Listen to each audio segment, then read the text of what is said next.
ఉదయపడుతున్నారు. ముఖ్యంగా కుక్కటపల్లి ఈ వర్ధంతి రాష్ట్ర వ్యాప్తంగా 2 రాష్ట్రాల్లో వర్ధంతి కార్యక్రమాలు ఎన్నో జరుగుతూ ఉన్నాయి ప్రతి చోట కూడా. కానీ కుక్కటపల్లి కాపు సంఘం ఆధ్వర్యంలో జరగబోయే ఈ కార్యక్రమం మరి ఎంతో ప్రతిష్టమైందిగా భావించి అందరూ కూడా మరి పెద్ద మనసుతో ఇక్కడికి విచ్చేసి ఈ కార్యక్రమాన్ని దిగ్విజయం చేయాలనే ఆకాంక్షతో ఇక్కడికి వచ్చారు.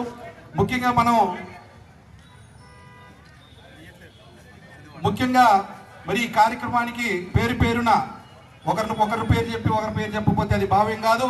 ముఖ్యంగా కుక్కటపల్లి కాపు సంఘం అంతా కూడా యూనిటీగా ఉండి మరి ఈ కార్యక్రమాన్ని ఇంత దిగ్విజయంగా చేసినందుకు, ఈ పెద్దలందరూ వచ్చి కార్యక్రమాన్ని చేసినందుకు మరి ఒక 5 నిమిషాల్లో మరి ప్రతి సంవత్సరం దాదాపుగా ఎంతమంది వస్తే అంతమందికి అన్నదాన కార్యక్రమం చేయటం అనేది ప్రతి సంవత్సరం జరుగుతున్నారు. ఒక 5 నిమిషాలు ఆ కార్యక్రమం స్టార్ట్ అవుతుంది. ముఖ్యంగా మరి